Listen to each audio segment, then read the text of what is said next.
Hello children, welcome to another class of social science with me पायल सिंह। आज हम कर रहे हैं सिविक्स का first chapter the union parliament. ये चैप्टर बहुत इम्पॉर्टेंट है क्योंकि बोर्ड में हर साल इस चैप्टर से 10 मार्क्स के क्वेश्चंस आते ही आते हैं। From 2013 till 2024, barring just 1 or 2 years in between, every year you have a 10 marker question from this chapter.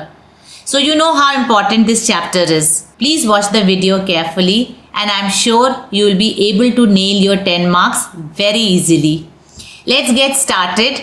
The topics that we are going to cover in this chapter will be the federal setup of India along with the unitary features, the union legislature, that is the Lok Sabha and the Rajya Sabha, the term, the qualification and the tenure of the members, parliamentary procedures, that is the sessions and the motions of the parliament, powers and functions of the union parliament along with some of the exclusive powers of the Lok Sabha and Rajya Sabha.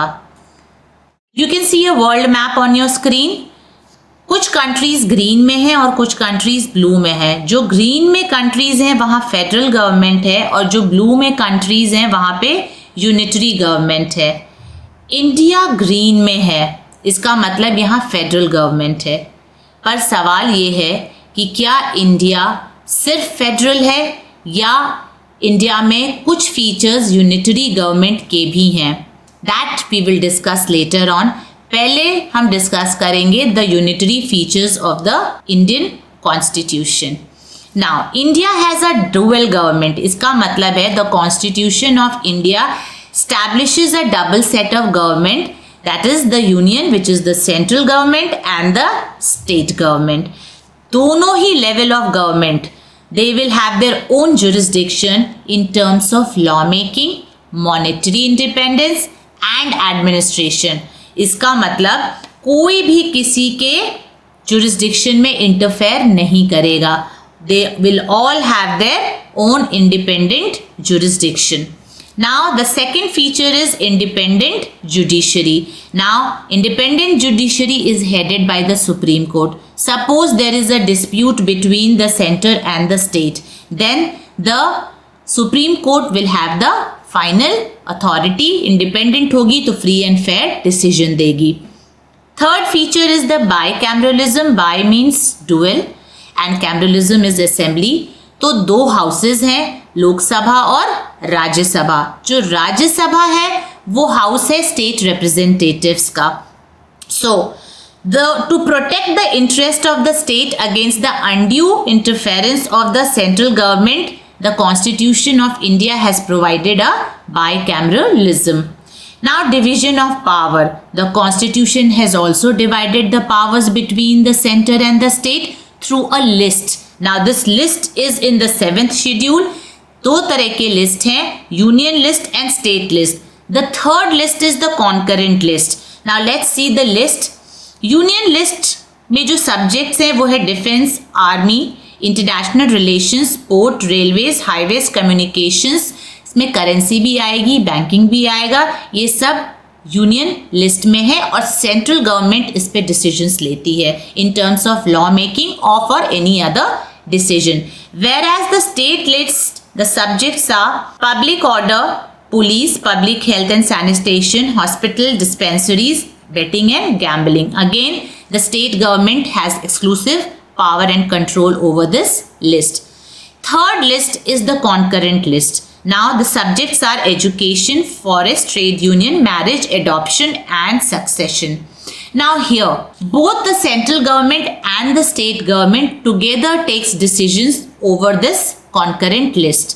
लेकिन suppose दो सरकार मिलके कोई कानून बना रही है concurrent list के किसी सब्जेक्ट पे और संभावना है कि किसी एक मुद्दे पे इन दोनों सरकारों में कोई मतभेद हो जाए, डिस्प्यूट हो जाए, डिफरेंस ऑफ ओपिनियन हो जाए, तो उस कंडीशन में किसकी बात मानी जाएगी?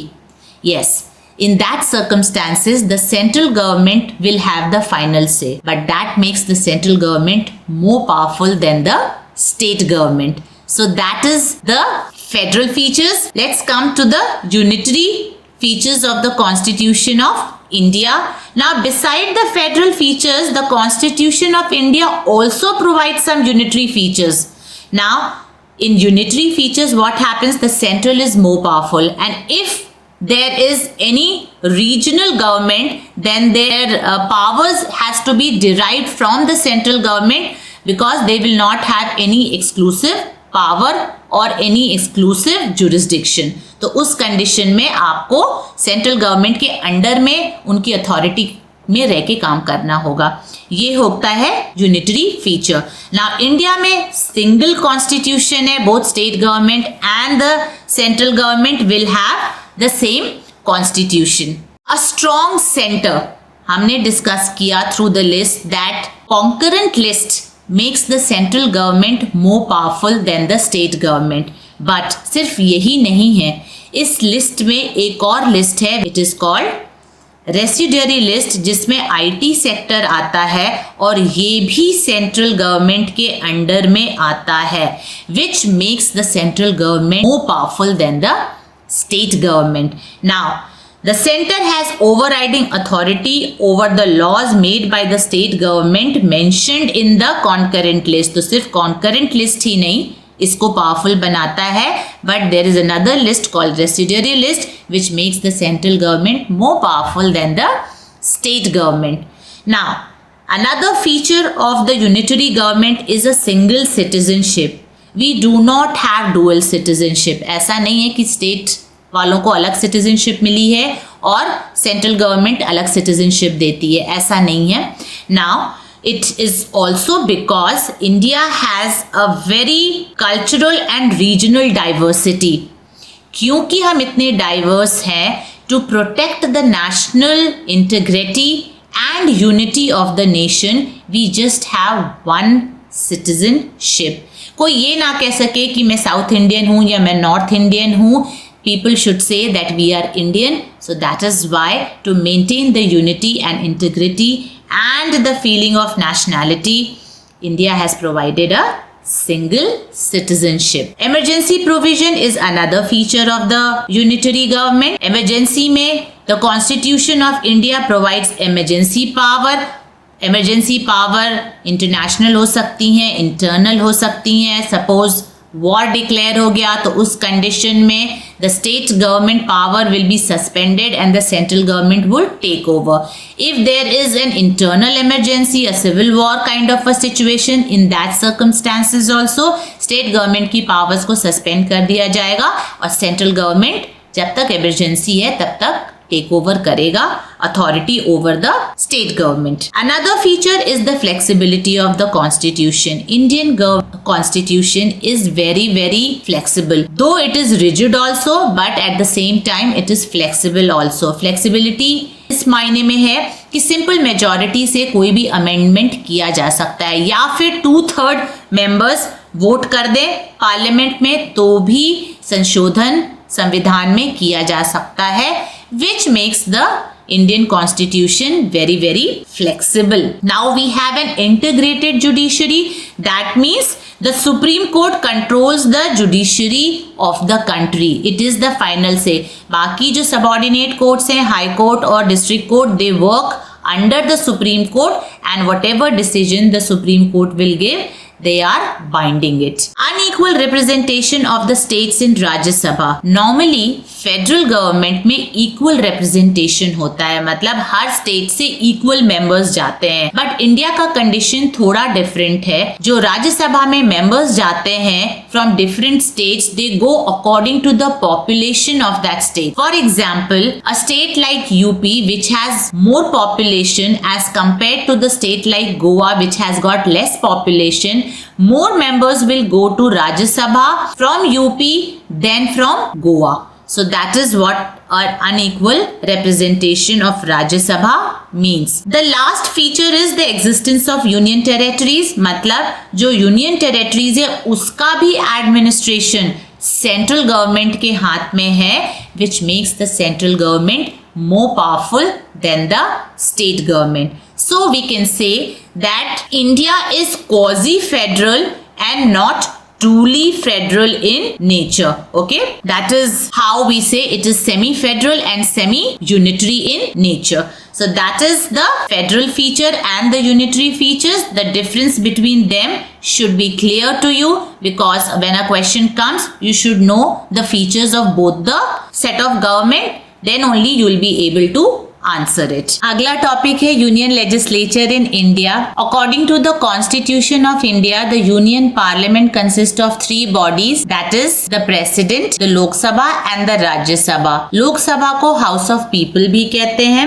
और राज्यसभा को काउंसिल ऑफ स्टेट्स भी कहते हैं. राज्यसभा अपर हाउस है पार्लियामेंट की और लोकसभा लोअर हाउस है पार्लियामेंट की. Now, Lok Sabha members are directly elected by the people, whereas राज्य सभा members are indirectly elected by the people. Lok Sabha और राज्यसभा को जब आप देखेंगे पिक्चर में तो दोनों ही आपको बिल्कुल सेम दिखेगी. तो कैसे डिफ्रेंशिएट करें कि कौन सी लोकसभा है और कौन सी राज्यसभा? बहुत आसान सा तरीका है. लोकसभा में ग्रीन कार्पेट है और राज्यसभा में रेड कार्पेट है. कहते हैं कि लोकसभा के मेंबर्स क्योंकि डायरेक्टली इलेक्ट होते हैं लोगों के द्वारा और वो ग्रास रूट लेवल पे काम करते हैं, इसलिए ग्रीन कार्पेट है. whereas the Rajya Sabha members are the upper house of parliament and that is why there is a green carpet here. Okay, now the qualifications of the members of Lok Sabha and Rajya Sabha, qualifications more or less similar है, कोई अंतर नहीं है. Major जो 2 differences हैं वो अभी हम पहले डिस्कस कर लेते हैं. लोकसभा मेंबर्स होने के लिए आपको 25 साल की उम्र का होना ज़रूरी है और राज्यसभा मेंबर होने के लिए आपको 35 साल का होना ज़रूरी है. नाउ लोकसभा मेंबर्स के लिए आपका नाम इलेक्टोरल रोल में किसी भी देश के किसी भी पार्ट में होना ज़रूरी है. दैट मीन्स कि you can contest election from any part of the country. Where Rajya Sabha पर होने के लिए आपको पार्लियामेंट्री इलेक्टर उस स्टेट का होना चाहिए जिस स्टेट से आप इलेक्शन लड़ रहे हैं. तो यही 2 मेजर डिफरेंस है, बाकी सारी चीज़ें सेम है. That is you must be a citizen of India, आपको हिंदुस्तान का नागरिक होना चाहिए. Must be of sound mind, आपका दिमागी संतुलन ठीक होना चाहिए. You must not be punished, आपके ऊपर कोई कानूनी कार्रवाई नहीं हुई हो, आपने कोई सजा नहीं काटी हो, उस कंडीशन में भी आप लोकसभा मेंबर बन सकते हैं. Must not hold any office of profit under the government of India, कोई सरकारी पद आपके पास ना हो क्योंकि उससे फिर आप किसी को फायदा पहुंचा सकते हैं अगर आप लोकसभा या राज्यसभा मेंबर नियुक्त हुए तो ये हो गए क्वालिफिकेशंस. टर्म पे आते हैं, कितने साल की नियुक्ति होती है लोकसभा और राज्यसभा मेंबर्स की. Lok Sabha members are elected for 5 years, whereas Rajya Sabha members are elected for 6 years. लेकिन लोकसभा मेंबर्स 5 साल से ज़्यादा भी रह सकते हैं और 5 साल से कम भी रहते हैं इन सम स्पेशल सर्कमस्टांसेस. क्या है वो स्पेशल सिचुएशंस?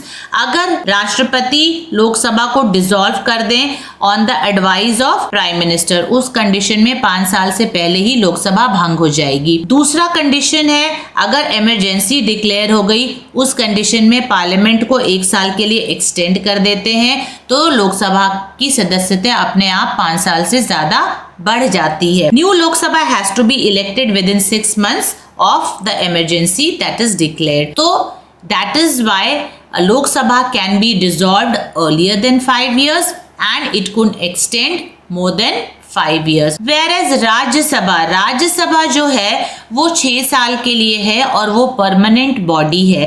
तो एक सवाल आता है एग्जाम में कि विच house is the permanent house and why is it the permanent house. तो राज्यसभा जो है वो परमानेंट हाउस है because it can never be dissolve. क्यों डिसॉल्व नहीं हो सकती? क्योंकि इसके 1/3 members retire after every 2 years.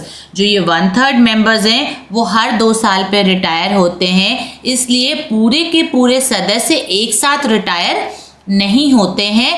इसी वजह से ये परमानेंट हाउस है and it can not be dissolve. Next है कॉम्पोजिशन. ना कॉम्पोजिशन इस बार के स्पेसिमेन पेपर में आपके 2025 के स्पेसिमेन पेपर में ये क्वेश्चन है. Right the composition of Rajya Sabha, 3 mark question. So you understand how important the qualification term and composition is. जब आप पढ़ेंगे तो इस चीज का ध्यान रखिएगा कि बोर्ड में इसके आने के चांसेस हैं। तो strength of the Lok Sabha is 552 maximum. 552 में से 530 members they are elected from different states और 20 members are elected from union territories. 2 members जो हैं वो नॉमिनेट होते हैं प्रेसिडेंट के द्वारा from the Anglo Indian community, लेकिन अब वो बंद हो चुका है क्योंकि 2020 में जो 104th कॉन्स्टिट्यूशनल अमेंडमेंट हुआ, इसमें एंग्लो इंडियन सीट्स को हटा दिया गया है। अब आते हैं राज्यसभा पे। राज्यसभा में 250 सीट होती है, जिसमें कि 12 जो मेंबर्स हैं वो नॉमिनेट होते हैं राष्ट्रपति के द्वारा। अब understand the difference between election and nomination. Election मतलब लोगों के द्वारा चुना जाना और नॉमिनेशन मतलब कोई डेजिग्नेटेड अथॉरिटी आपको अपॉइंट करे तो आप नॉमिनेट होते हैं। यहाँ पे जो प्रेसिडेंट अपॉइंट करते हैं 12 लोगों को, they are from distinguished backgrounds, they from the field of art, literature, science and social services, और ये 12 मेंबर्स नॉमिनेट होते हैं राष्ट्रपति के द्वारा। नाउ आउट ऑफ 250 12 तो हो गए नॉमिनेट और 238 होते हैं elect from the state and the union territory. तो ये कॉम्पोजिशन है राज्यसभा की। राज्यसभा में जो स्टेट जिसकी लार्जेस्ट पॉपुलेशन है उसके ज्यादा मेंबर्स जाते हैं as compare to the state which has less population. Okay, तो a state like UP will have more member as compared to a state like Goa. UP has 31 members in Rajya Sabha whereas Goa has just 1 member in Rajya Sabha. So ये हो गए आपके composition। अब आते हैं elections of the members of Rajya Sabha. Now elections like I told you, Rajya Sabha का जो election है वो इनडायरेक्ट होता है, डायरेक्टली लोग उनको अपॉइंट नहीं करते। इनडायरेक्ट एक इलेक्टोरल कॉलेज बनता है ऑफ दैट टेरिटरी और वो मेंबर्स ही सिर्फ इलेक्ट करते हैं राज्यसभा के मेंबर्स को। Now the election is little complicated. यहाँ एक फॉर्मूला लगता है, we will not go into the details because वो सीनियर क्लासेस में बताया जाएगा।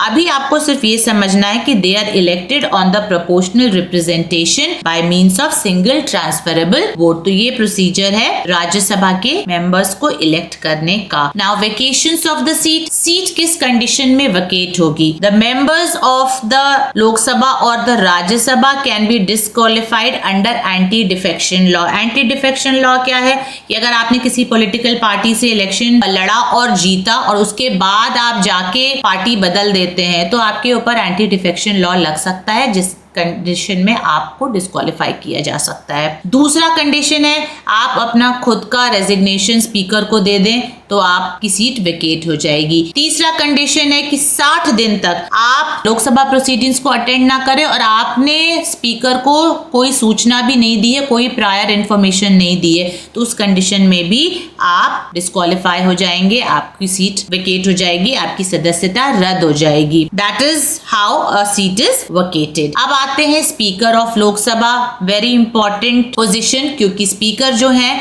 वो लोकसभा के प्रोसीडिंग्स को प्रिसाइड करते हैं, ये मीटिंग्स को बुलाते हैं, ये मीटिंग्स को एडजर्न करते हैं, ये सारा काम स्पीकर का है। Speaker is also eligible for री इलेक्शन। ऐसा नहीं है कि स्पीकर एक बार इलेक्ट हो गए तो आप दोबारा री इलेक्ट नहीं कर सकते उनको। यस, दे कैन बी री elected. Speaker is the true guardian of the lower house, that is the Lok Sabha, and is responsible for ensuring smooth functioning of the house. House का डेकोरम बना रहे, हाउस में law and order maintain हो, ये काम speaker सुनिश्चित करते हैं। नाउ स्पीकर जो अपना रेजिग्नेशन है वो डेप्यूटी स्पीकर को देते हैं और ही और she holds office from the date of election. जैसे इलेक्शन हो जाता है और नई लोकसभा बनती है तो स्पीकर इलेक्ट कर लिए जाते हैं और वो वहीं से फर्स्ट मीटिंग को लोकसभा के कंडक्ट करते हैं, प्रिसाइड करते हैं। Now election of the speaker, speaker elect कैसे होते हैं? स्पीकर बहुत ही एक सिंपल प्रोसीजर से इलेक्ट होते हैं। लोकसभा के जो मेंबर्स हैं अगर मेजॉरिटी से किसी को स्पीकर बनाना चाहें तो वो स्पीकर बन जाते हैं, उनको वोट करते हैं, स्पीकर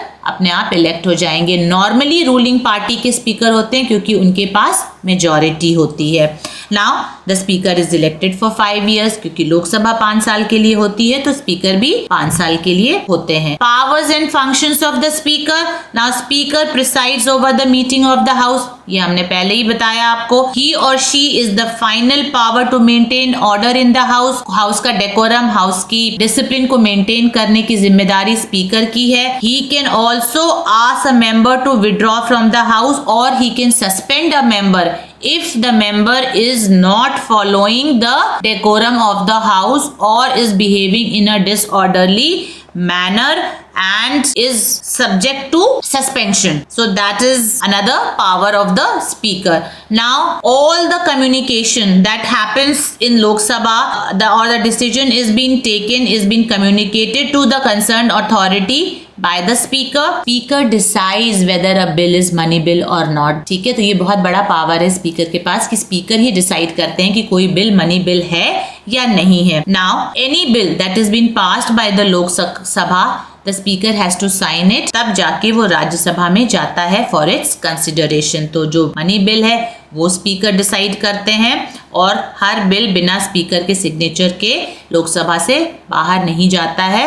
राज्यसभा में जाएगा तो स्पीकर के सिग्नेचर जरूरी हैं. He or she presides over the joint sessions of the two houses of the parliament. जब दोनों हाउसेस, दोनों सदन दैट इज राज्यसभा और लोकसभा एक साथ बैठती है तो उसको प्रिसाइड स्पीकर करते हैं, ना कि राज्यसभा के chairman. So that is the power of the speaker. Now the speaker also appoints the chairman of all parliamentary committees. जितने भी parliamentary committees होते हैं उसकी अपॉइंटमेंट स्पीकर करते हैं. पार्लियामेंट्री डेलीगेशंस जो जाते हैं दूसरे देशों में वो भी स्पीकर डिसाइड करते हैं कि कौन जाएगा. एंड ऑफ कोर्स जो सेक्रेटरीट स्टाफ होते हैं वो भी स्पीकर के अंडर में होते हैं, उनके कंट्रोल में होते हैं. So that is the power and functions of the speaker. अब आते हैं प्रिसाइडिंग ऑफिसर ऑफ राज्यसभा. जो वाइस प्रेसिडेंट होते हैं इंडिया के वो होते हैं ex officio chairman of the Rajya Sabha और वो ही राज्यसभा की मीटिंग प्रिसाइड करते हैं जैसे स्पीकर प्रिसाइड करते हैं लोकसभा की मीटिंग. यहाँ पे जो उपराष्ट्रपति हैं उनको एक्स ऑफिसियो चेयरमैन भी कहा जाता है राज्यसभा का. वो मीटिंग्स को प्रिसाइड करते हैं. Chairman may be removed only if he और she removed from the office of the vice president. अगर जब तक वो वाइस प्रेसिडेंट बने हुए तब तक चेयरमैन प्रिसाइडिंग ऑफिसर रहेंगे राज्यसभा के, उनको कोई हटा नहीं सकता. Now Rajya Sabha also appoints a deputy chairman. In the absence of the chairman the deputy chairman takes the functions of the chairman. Now a deputy chairman can also be removed by the house, that is by simple majority of the Rajya Sabha, but a prior notice has to be served. 14 days notice has to be given to move a resolution against the deputy chairman. अगला topic है parliamentary procedures. Now under the parliamentary procedures both the houses of the parliament have to make various laws for the better functioning of the country. Now some of the parliamentary procedures are sessions of the parliament, quorum for the session, question hour, 0 hour, motions of the parliament and end of the session. कैसे session end होगा. आते हैं sessions of the parliament में 3 sessions होते हैं. पहला session होता है budget session, फिर monsoon session और फिर आता है winter session. February to May budget session है, July to September autumn या monsoon session है और November to December winter session होता है. President summon करते हैं each house of the parliament from time to time for meeting. Now the constitution also state that each house shall meet at least twice a year and there should not be a gap of 6 months between 2 consecutive sitting parliaments. ठीक है, तो 6 महीने से ज्यादा का gap नहीं होना चाहिए 2 सिटिंग्स में. कोरम फॉर द सेशन, कितने मेंबर्स रिक्वायर्ड हैं minimum for the session to start. Quorum मतलब ये होता है minimum numbers of members required to be present in the house before the house can organise any business. काम शुरू करने से पहले minimum number of members are required. तो 1/10 मेंबर्स रिक्वायर्ड हैं in each house including the presiding officer of that house. चाहे लोकसभा होगा तो स्पीकर होंगे और राज्यसभा होगा तो चेयरमैन होंगे. नाउ लोकसभा में 55 मेंबर्स, 1/10 हो गया 55 और राज्यसभा में 25 मेंबर प्रेजेंट होने चाहिए in order to start the proceeding. Question hour, जो पहला सेशन होता है वो होता है question hour. Now suppose this is 11 AM और 11 बजे से 12 बजे तक question hour होता है और question hour में 3 तरह के questions पूछे जाते हैं. पहला question है start question. Start question asterisk से marked होता है और इसका जवाब orally देना होता है.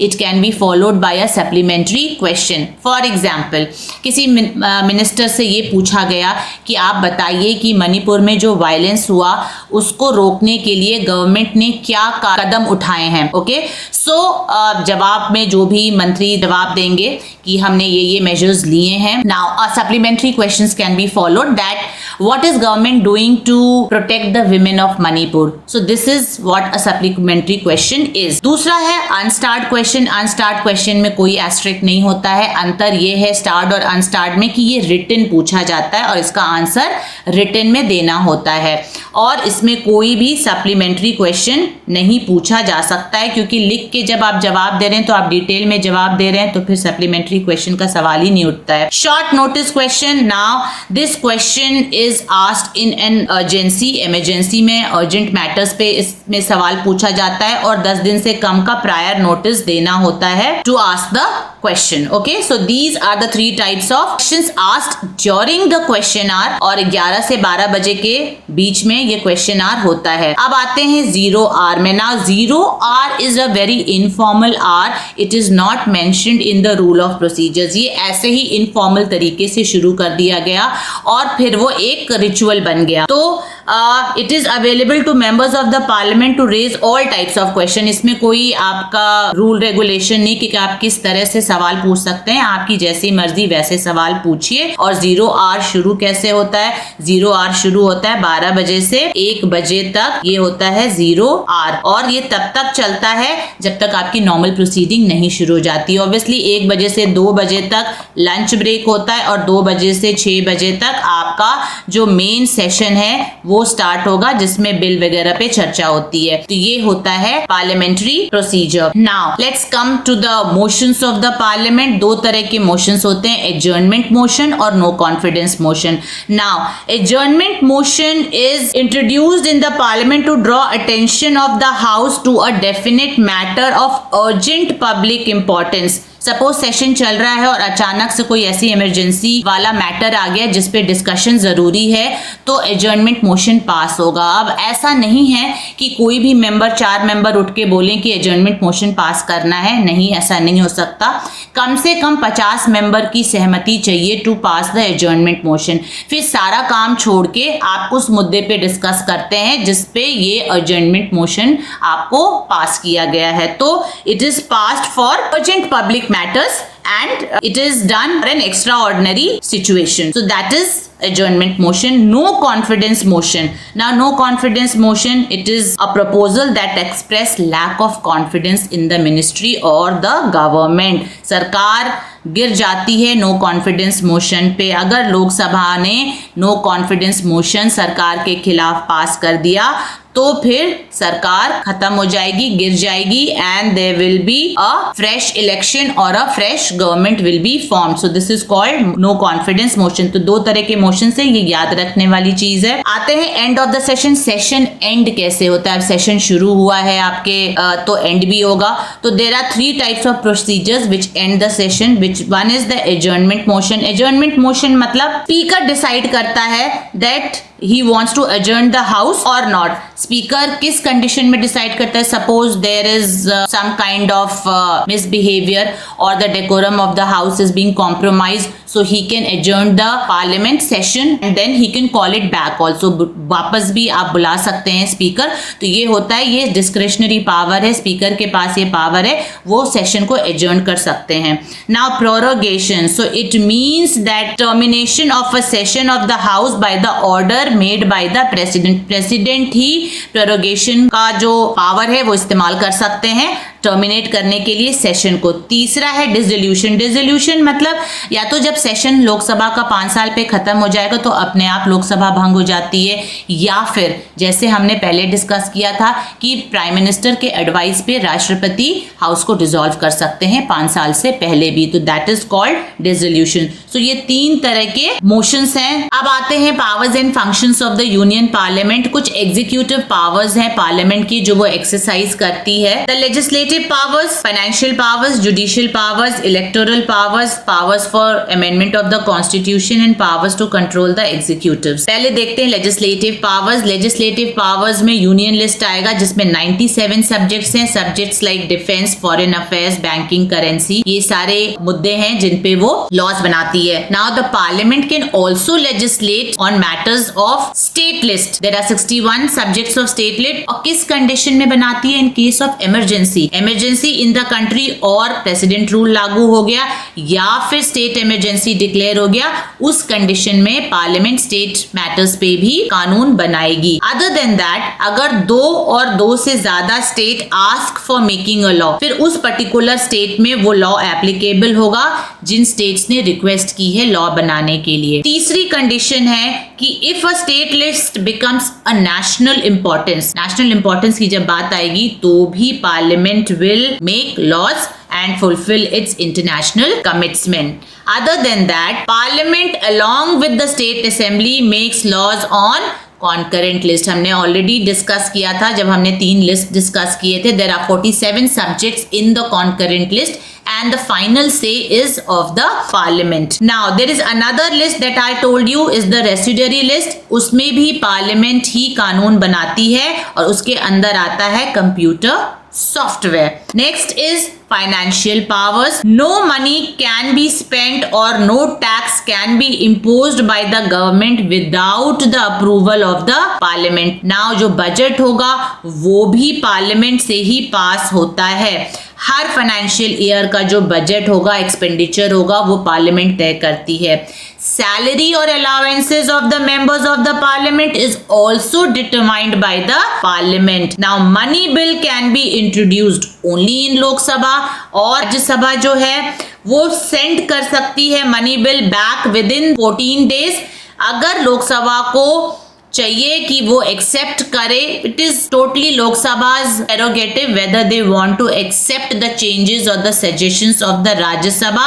अगर नहीं तो they can reject also the recommendations of the Rajya Sabha. Now legislative powers इस बार आपके स्पेसिमेन पेपर में है 4 legislative powers of the parliament, तो इसको आप ध्यान से करिएगा क्योंकि एग्जाम के पॉइंट ऑफ व्यू से ये इंपॉर्टेंट है। जुडिशियल पावर्स क्या है? Now the parliament has the power to elect and impeach the president. President को इम्पीच करने का जो पावर है वो पार्लियामेंट के पास है। ना ही सिर्फ प्रेसिडेंट बट जजेस of the supreme court, high court, chief election commissioner, controller and auditor general of India, if all of them are found guilty or violating the provisions of the constitution, संविधान के नियमों के उल्लंघन करते हुए पाए गए तो उनको इम्पीच किया जा सकता है।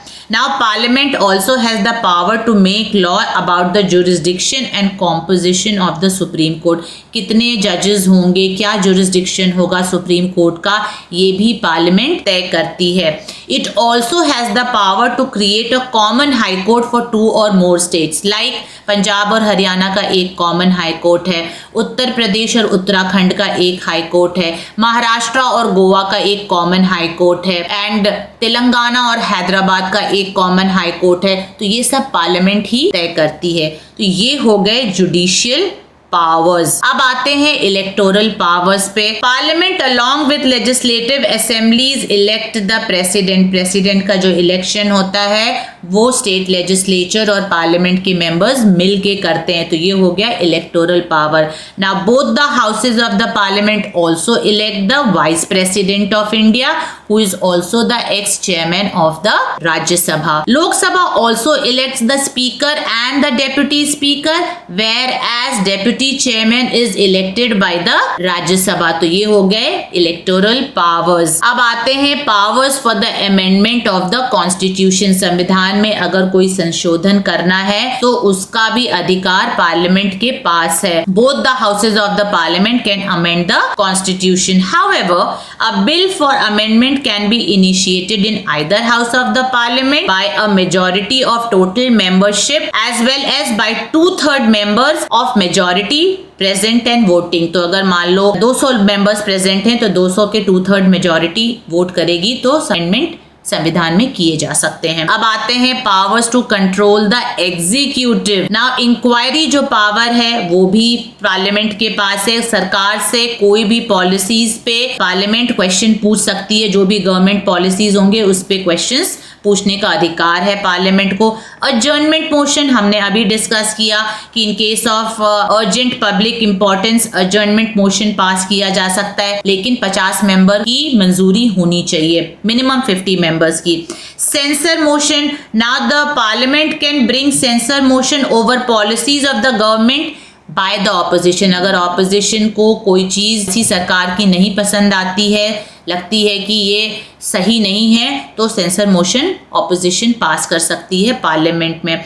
Vote of no confidence motion, अगर लोकसभा ये डिसाइड कर ले कि नहीं, they do not have confidence in the council of ministers और the government, then the government will fall down and they will have to resign. Now monetary control, monetary control क्या है? Parliament can bring out motion during a budget session to disapprove any monetary policies of the government. तो इसके लिए भी एक motion pass कर सकती है पार्लियामेंट अगर उनको लगता है कि कोई ऐसी मॉनेटरी पॉलिसीज हैं गवर्नमेंट की जो सही नहीं है, तो उसके खिलाफ एक मोशन पास किया जा सकता है और ये एग्जामिन कर सकती है report of controller and auditor general of India. अब आते हैं exclusive powers of Lok Sabha. Lok Sabha की कुछ एक्सक्लूसिव पावर्स हैं और राज्यसभा की भी कुछ एक्सक्लूसिव पावर्स हैं। So only Lok Sabha can vote on the demand grants in the budget. Lok Sabha, क्योंकि मनी बिल लोकसभा में ही सिर्फ पास हो सकता है, तो demand on the grants of the budget only Lok Sabha can pass. The council of ministers are collectively responsible only to Lok Sabha, क्योंकि सरकार लोकसभा में बनती है तो इसलिए राज्यसभा का कोई रोल नहीं है। अगर Lok Sabha alone can vote a minister out of the office, Rajya Sabha ये काम नहीं कर सकती है। Lok Sabha can introduce a motion of no confidence against the government. No confidence का जो मोशन है वो सिर्फ लोकसभा में पास हो सकता है सरकार के खिलाफ। और Lok Sabha has also the power to pass a resolution for the discontinuation of a national emergency. अगर डिसकंटिन्यू करना है, इमरजेंसी लग गई है देश में, तो उसको डिसकंटिन्यू करने का पावर सिर्फ और सिर्फ लोकसभा के पास है। The speaker of the Lok Sabha presides over the joint sitting of the house. जब भी लोकसभा और राज्यसभा की जॉइंट सेशंस होंगे तो प्रिसाइड कौन करेगा? Speaker. If a deadlock occurs of both the houses of the by the both the houses, then on an ordinary bill, then the Lok Sabha normally has the final say। क्योंकि लोकसभा में members ज्यादा हैं तो voting होगी तो obviously Lok Sabha के members की बात रखी जाएगी, मानी जाएगी एज कंपेयर टू राज्यसभा। अब आते हैं exclusive power of the Rajya Sabha. Now the parliament can assume temporary power to legislate on state subjects, that is article 249, only if Rajya Sabha passes a resolution। राज्य सभा जब रेजोल्यूशन पास करेगी तभी parliament उन matters पे, स्टेट मैटर्स पे अपने temporary powers legislate कर सकती है और वो भी राज्यसभा के 2/3 majority of its members present and voting, वो होना चाहिए, तब जाके ये एक्सक्लूसिव पावर है राज्यसभा के। फिर during an emergency, suppose Lok Sabha भंग हो गई, डिसॉल्व हो गई इमरजेंसी में 5 साल खत्म होने से पहले, तो उस कंडीशन में Rajya Sabha becomes effective and take the working of the Lok Sabha because it is a permanent body and it cannot be dissolved. Now all India services can be only established if Rajya Sabha passes a resolution for it, which is supported again by 2/3 majority of its member present and voting। तो ये हो गया आपका chapter union parliament.